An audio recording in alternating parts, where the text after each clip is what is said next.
What's up, traders? Matt from the Trade Brigade here doing a technical analysis on ticker symbol SOS for SOS Limited. This makes me think save our souls, right, from the washed up people on the beach. Anyways, on the left-hand side, daily time frame. On the right-hand side, the 30-minute intraday time frame chart. What are we noticing for obvious areas of support and resistance on the daily? Certainly the area we came right into. We also have the 50 SMA daily here at $3.14. Call it the pi number. Nice.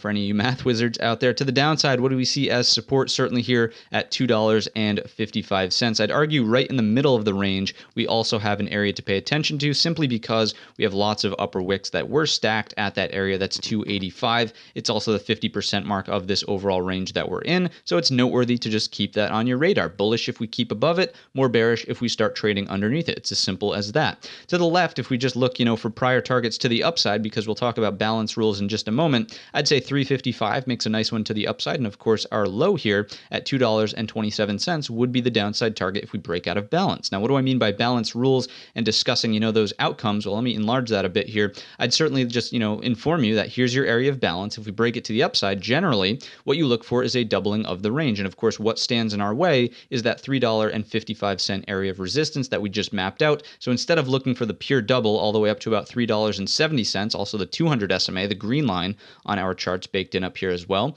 keep an eye on 355, right? You might want to unload some of the position a little bit early. If you're long, take some profit here and hold out for a little bit more and then a little bit more. So this might be sell point number 1. So we'll put S1 here. This might be S2 for sell 2. And then you trail stop the rest, let it ride, see if you can make it all the way up there to 4. That's a bull case scenario here inside of SOS. I like the fact that volume is ramping up as we start to see more momentum return into the stock. But this, none of this is even in question until we take out that pi number here, 3.14. So if we start to see the breakout above, certainly look for volume to increase and, really keep this momentum going higher. To the downside, just the same. If we fade here off of the top of the range, the first target would be the midpoint, which we discussed is 285. Underneath, simply the low end of the balance here at 255. If that breaks, again, you traditionally are looking for a doubling of the range, but as we know, there's something in our way. So that area in our way is simply 227, the low point from right in here. That would be an area where if you're short, which I would never advise anyone shorting anything under,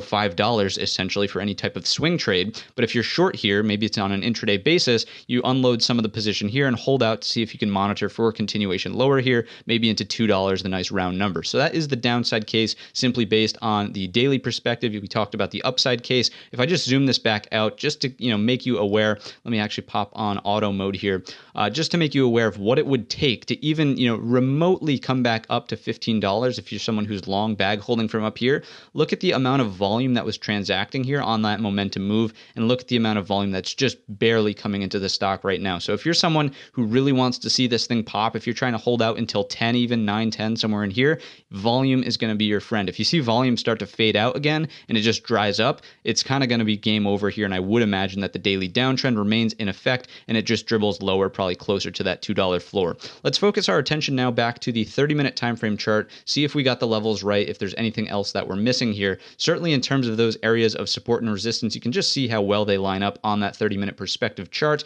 And if we just zoom in a little bit, what we always like to do when we get a strong close like this is just break out the Fibonacci tool and see what's going on in terms of low all the way up to the high of the move. Did we respect the 38.2? And of course we did, into the close, closing strong up here instead of rolling all the way back over. But, it just means that we can now afford to consolidate up in this range. I would argue you want to see it hold 3 and, see consolidation under 315. The longer it can consolidate, put in some type of flag pattern or balance, then you're simply looking for the breakout over that 3.14 as we discussed in length from that daily chart perspective. So if you learned something new, definitely let me know down below in the comments section or by simply leaving the video a thumbs up. Don't forget our main channel is linked down below in the description. And all of that being said, we wish you a green trading week.